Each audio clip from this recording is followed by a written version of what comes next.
வணக்கம் நண்பர்களே, இது ஆன்மீகமும் ஜோதிடமும். இன்றைய பதிவிலே என்ன பார்க்க இருக்கிறோம் என்றால், பொதுவாகவே குரு பெயர்ச்சி, சனி பெயர்ச்சிக்கு முக்கியத்துவம் கொடுத்து ஆவலோடு காத்திருக்கும் நாம், ராகு கேது பெயர்ச்சிக்கு பெரியதாக அலட்டிக்கொள்வதில்லை. உண்மையில் ராகு கேது பெயர்ச்சியில் கூட நல்ல மாற்றங்கள் நிகழும். ஆனால் நாம் ராகு கேது பெயர்ச்சியை பெரிதாக கருத்தில் கொள்வதில்லை. ராகு கேது என்பது சாயா கிரகம் அல்லது நிழல் கிரகம் என்று அதை நாம் சொல்கிறோம். மற்ற கிரகங்கள் எல்லாம் கிளாக்வைஸ் வலமிருந்து இடமாக பெயர்ச்சி அடையும் போது, சுழற்சி அடையும் போது, இந்த ராகு கேது என்று சொல்லக்கூடிய சர்ப்ப கிரகங்கள் இரண்டும் தலைகீழாக ஆன்டி கிளாக்வைஸ் பெயர்ச்சி அடைந்து வருகிறது.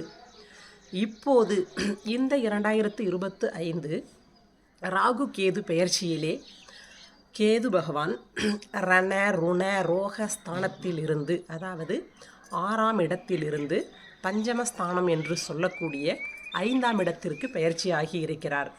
அதே போல ராகு பகவான் அயன சயன போகஸ்தானம் என்று சொல்லக்கூடிய 12ஆம் இடத்தில் இருந்து ஒரு படி கீழ் இறங்கி பெயர்ச்சி அடைந்து 11ஆம் இடம் லாபஸ்தானத்தில் பெயர்ச்சி அடைந்திருக்கிறார். அதாவது மீனத்திலிருந்து கும்பத்திற்கு பெயர்ச்சி அடைந்திருக்கிறார். என்ன ராகு கேது பெயர்ச்சி தானே அப்படின்னு நம்ம நினைக்கலாம். நிறைய பேருக்கு திருமண தடை ஏற்பட்டிருக்கலாம், கலஸ்திர தோஷத்தினால் தாமத திருமணம் ஏற்பட்டிருக்கலாம், புத்திர தோஷம் ஏற்பட்டிருக்கலாம். இவர்களுக்கெல்லாம் இந்த ராகு கேது பெயர்ச்சி நல்ல ஸ்தானத்தில் பெயர்ச்சி அடையும் போது நல்ல மாற்றத்தை கொடுக்கும். நிறைய பேர் ஆலய திருப்பணிகள் செஞ்சிட்ருப்பாங்க சிலரோட தலைமையில். அதை சரியாக முடிக்க முடியாமல் இருந்திருக்கும். இப்போது ஞானக்காரகன் கேது, மோட்சக்காரகன் கேது ஆன்மீகத்திற்கு ஒரு நல்ல வழியை காட்டும். விரயத்தை கொடுத்தாலும் சுப விரயத்தை கொடுக்கும். இந்த நேரத்தில் அவர்களால் ஆலய திருப்பணிகளை செய்ய முடியும். புண்ணிய கஷேத்திராடங்கள், கோயில் குளம் என்று புனித யாத்திரை செல்லலாம் என்று நினச்சிட்ருப்போம். அது தள்ளி தள்ளி போயிட்டுருக்கும். இந்த ராகு கேது பெயர்ச்சியில் நல்ல பலம் பொருந்திய ராசியினருக்கு கண்டிப்பாக தூர தேசத்திற்கு, இப்போ வட இந்தியாவில் கேதார்நாத், பத்ரிநாத்லாம் போகணும்னு ஒரு ஐடியா இருந்திருக்கும், போக முடியாமல் இருந்திருக்கும். இப்போது அவர்களுக்கான வாய்ப்புகள் இருக்கும்.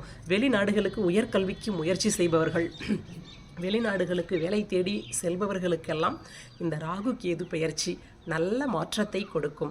ராகு கேதுவும் தனக்கென்று ஒரு சொந்த வீடு இல்லை என்றாலும் ராகு கேதுவும் பலம் பொருந்தியவர்கள்தான். ராகு கேது நல்ல ஸ்தானத்தில் இல்லாமல் இப்போது 6, 8, 12 இருப்பவர்களுக்கு திருநாகேஸ்வரம், திருப்பாம்புரம், காளஹஸ்தி இது போன்ற இடங்களுக்கு சென்று பரிகார பூஜைகள் செய்து வரலாம். நன்றி, வணக்கம். இந்த வீடியோ பதிவு உங்களுக்கு பிடிச்சிருந்துச்சுன்னா மறக்காமல் லைக் பண்ணுங்கள், கமெண்ட் பண்ணுங்கள், உங்கள் ஃப்ரெண்ட்ஸோட ஷேர் பண்ணுங்கள். மீண்டும் ஒரு பதிவிலே உங்களை சந்திக்கிறேன்.